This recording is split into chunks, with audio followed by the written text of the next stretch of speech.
Ceci est un conte de Noël tiré des lettres de mon moulin par Alphonse Daudet, Les trois messes basses.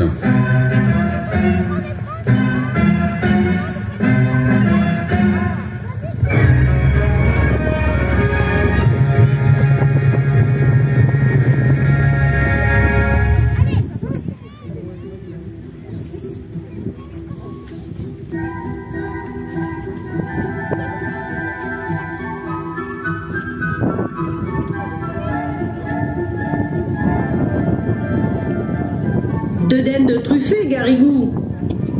Oui, mon révérend. Deux dindes magnifiques, bourrées de truffes. J'en sais quelque chose, puisque c'est moi qui ai aidé à les remplir. On aurait dit que leur peau allait craquer en rôtissant, tellement elle était tendue. Jésus Maria, moi qui aime tant les truffes, donne-moi vite mon surplis, Garrigou. Et avec les dindes, qu'est-ce que tu as encore aperçu à la cuisine? Oh, toutes sortes de bonnes choses. Depuis midi, nous n'avons fait que plumer des faisans, des huppes, des gélinottes, des coques de bruyère. La plume a envolé partout.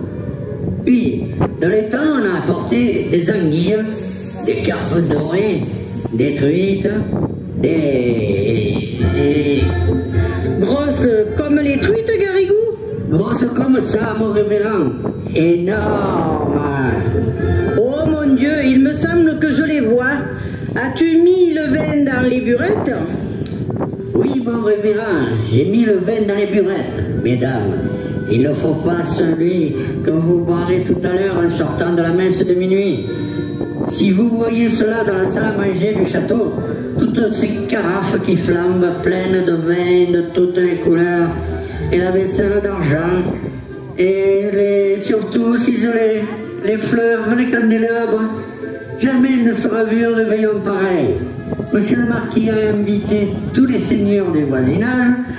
Vous serez au moins 40 à la table, sans compter le bailli, ni le tabellion. Ah, vous êtes bien heureux d'en être mon révérend. Rien que d'avoir flairé ces belles dindes, l'odeur des truffes me suit partout. Allons, allons, mon enfant, gardons-nous du péché de la gourmandise, surtout la nuit de la nativité. Va bien vite allumer les cierges et sonner les premiers coups de la messe, car voilà que minuit est proche et il ne faut pas nous mettre en retard. Cette conversation se tenait une nuit de Noël de l'an de grâce 1600 et tant, entre le révérend Dom Balaguer, ancien prieur des Barnabites, présentement chapelain gagé des sires de Trinquelage, et son petit clerc Garrigou, ou du moins ce qu'il croyait être le petit clerc Garrigou, car vous saurez que le diable ce soir-là avait pris la face ronde et très indécis du jeune sacristain pour mieux induire le révérend père en tentation et lui faire commettre un épouvantable péché de gourmandise. Donc, pendant que le soi-disant Garrigou faisait à tour de bras sonner les cloches de la chapelle seigneuriale, le révérend achevait de revêtir sa jupe dans la petite sacristie du château et, l'esprit déjà troublé par toutes ces descriptions gastronomiques, il se répétait en lui-même en s'habillant. Des dindes rôties, des carpes dorées, des truites grosses comme ça. Dehors, le vent de la nuit soufflait en éparpillant la musique des cloches, et à mesure des lumières apparaissaient dans l'ombre au flanc du mont Ventoux, en haut duquel s'élevaient les vieilles tours de Trinquelage. C'étaient des familles de métayers qui venaient entendre la messe de minuit au château. Ils grimpaient la côte en chantant par groupes de 5 ou 6, le père en avant, la lanterne en main. Les femmes enveloppées dans leurs grandes mantes brunes, où les enfants se serraient et s'abritaient. Malgré l'heure et le froid, tout ce brave peuple marchait allègrement, soutenu par l'idée qu'au sortir de la messe, il y aurait comme tous les ans table mise pour eux, en bas dans les cuisines. De temps en temps, sur la rue de Montée, le carrosse d'un seigneur précédé de porteurs de torches faisait miroiter ses glaces au clair de lune, ou bien une mule trottait en agitant ses sonnailles, et à la lueur des folles enveloppées de brume, les métayers reconnaissaient leurs baillis et les saluaient au passage. Bonsoir, bonsoir, maître Arnoton. Bonsoir, bonsoir, mes enfants. La nuit était claire, les étoiles arrivaient du froid, la bise piquait en fin grésil glissant sur les vêtements sans les mouiller, gardait fidèlement la tradition des Noëls blancs de neige. Tout en haut de la côte, le château apparaissait comme le but avec sa masse énorme de tours, de pignons, le clocher de sa chapelle montant dans le ciel bleu-noir, et une foule de petites lumières qui clignotaient, allaient et venaient, s'agitant à toutes les fenêtres et ressemblaient sur le fond sombre du bâtiment aux étincelles courant dans les cendres du papier brûlé. Passé le pont-levis et la poterne, il fallait se rendre à la chapelle traversant la première cour, pleine de carrosses, de valets, de chaises à porteurs, toute claire du feu des torches et des flambées de cuisine. On entendait le tintement des tournebroches, le fracas des casseroles, le chaud des cristaux et de l'argenterie remuée dans les appâts d'un repas. Par là-dessus, une vapeur tiède qui sentait bon les chairs rôties et les herbes fortes des sauces compliquées, faisant dire aux métayers comme aux chapelains, comme aux baillis, comme à tout le monde: quel bon réveillon nous allons faire après la messe.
C'est la messe de minuit qui commence. Dans la chapelle du château, une cathédrale en miniature aux arceaux entrecroisés, aux boiseries de chêne, montant jusqu'à la hauteur des murs, les tapisseries étaient tendues, tous les cierges s'allumaient.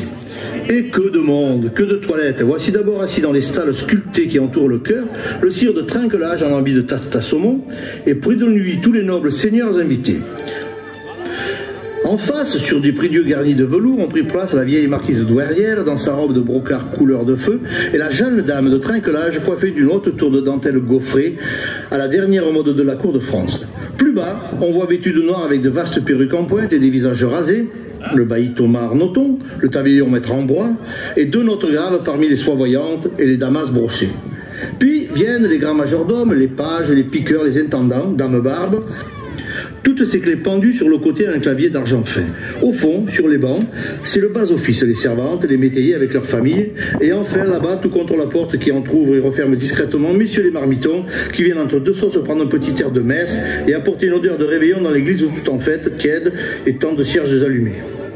Est-ce la vue de ces petites barrettes blanches qui donnent des distractions à l'officiant ? Ne serait-ce pas plutôt la sonnerie de Garrigou, cette enragée petite sonnette qui s'agite au pied de l'autel avec une précipitation infernale et semble dire tout le temps: dépêchons-nous, dépêchons-nous. Plus tôt nous aurons fini, plus tôt nous serons à table. Le fait est que chaque fois qu'elle tinte cette sonnette du diable, le chapelain oublie sa messe et ne pense plus qu'au réveillon. Il se figure les cuisiniers en rumeur, les fourneaux où brûle un feu de forge, la buée qui monte des couvercles entrouverts, et dans cette buée deux dindes magnifiques bourrées, tendues, marbrées de truffes. Ou bien encore, il voit passer des files de pages portant des plats enveloppés de vapeur tentante, et avec eux, il entre dans la grande salle déjà prête pour le festin. Oh, délice!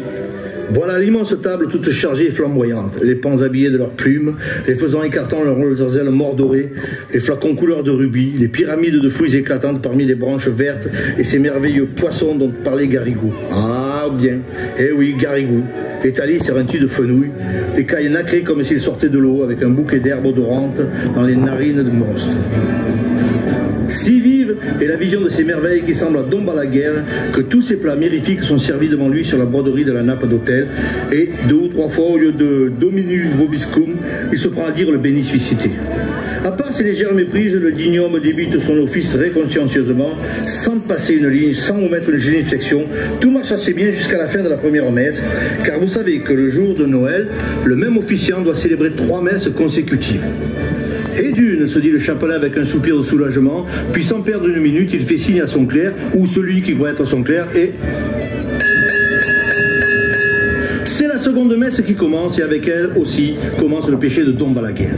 Vite, vite, dépêchons-nous, lui crie une petite voix aigrelette, la sonnette de Garrigou. Et cette fois, le malheureux officiant, tout abandonné au démon de gourmandise, se rue sur le missel et dévore les pages avec l'avidité de son appétit en surexcitation.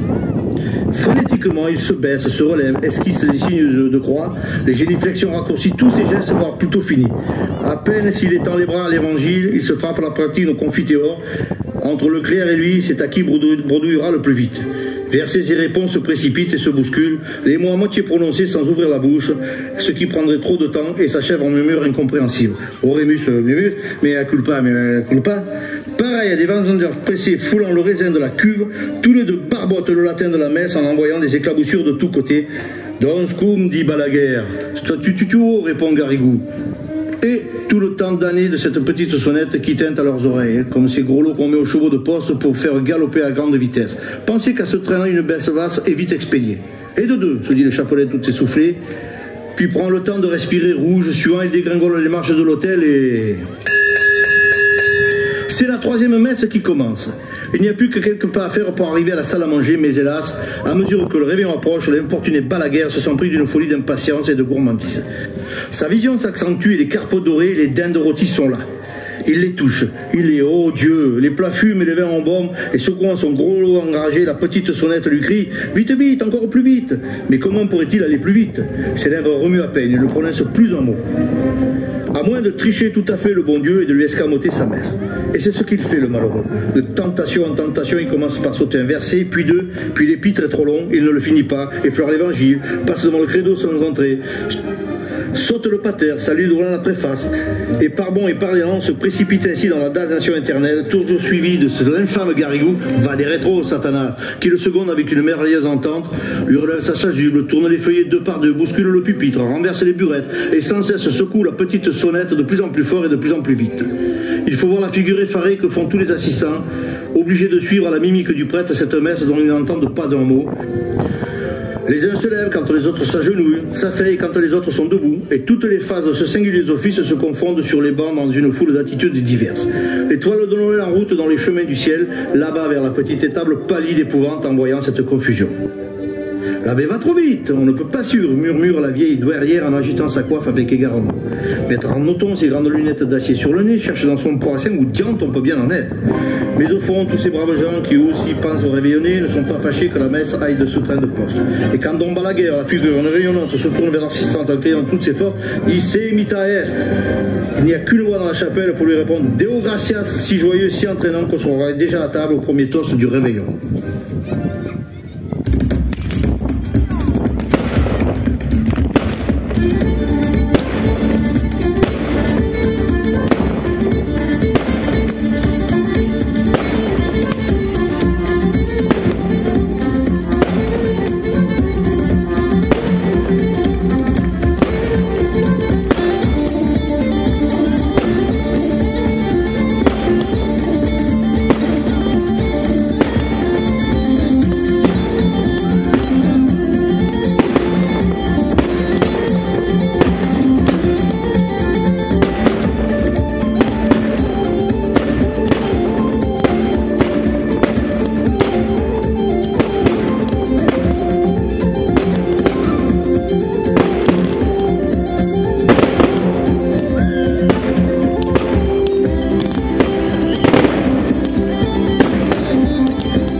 5 minutes après la foule des seigneurs s'asseyait dans la grande salle le chapelain au milieu d'eux.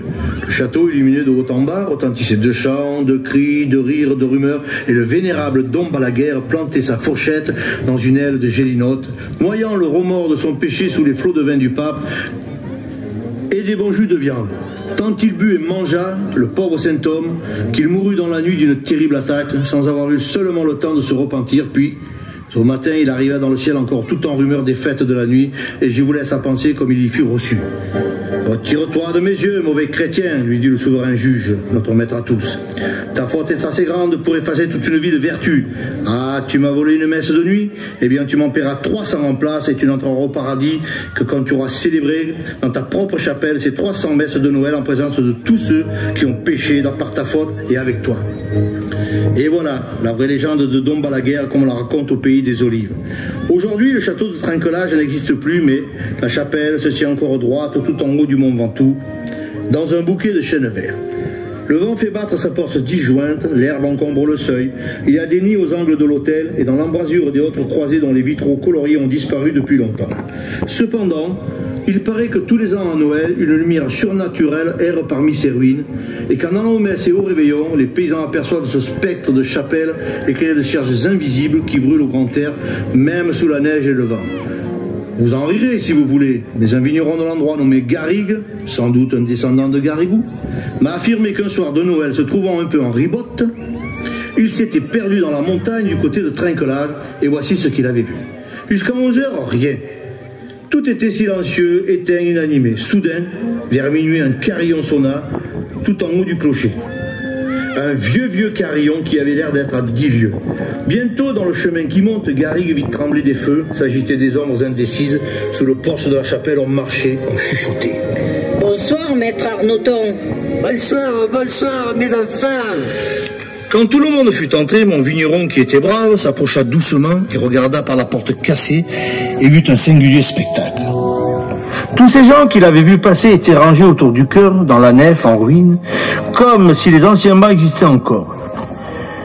De belles dames en brocart avec des coiffes de dentelle, des seigneurs chamarrés de haut en bas, des paysans en jaquettes fleuries, ainsi qu'en avaient nos grands-pères, tous l'air vieux, fanés, poussiéreux, fatigués. De temps en temps, des oiseaux de nuit, hôtes habituels de la chapelle, réveillés par toutes ces lumières, venaient rôder autour des cierges, dont la flamme montait droite et vague comme si elles avaient brûlé derrière une gare. Et ce qui amusait beaucoup Garrigue, c'était un certain personnage à grandes lunettes d'acier qui secouait à chaque instant sa haute perruque noire sur laquelle un de ces oiseaux se tenait tout droit empêtré en battant silencieusement des ailes. Dans le fond, un petit vieillard de taille enfantine, à genoux au milieu du chœur, agitait désespérément une sonnette sans grelot et sans voix, pendant qu'un prêtre habillé de vieil or allait et venait devant l'autel en récitant des oraisons dont on n'entendait pas un mot. Bien sûr, c'était Dom Balaguer en train de dire sa 3e messe basse.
bonsoir.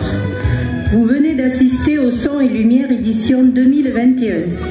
Le comité des fêtes de Maubec remercie Monsieur le maire et son conseil municipal pour leur soutien et leur présence, le service technique, le service administratif de la mairie, la police municipale et la gendarmerie de Robion, l'association des Pitchouns de Maubec, la société Imagine pour son feu d'artifice, Patrick Saran et son équipe pour le son et lumière, et un grand merci à toute mon équipe et vous public pour votre fidélité. Le comité des fêtes vous souhaite un très joyeux Noël et une très bonne nouvelle année. Alain Kévin.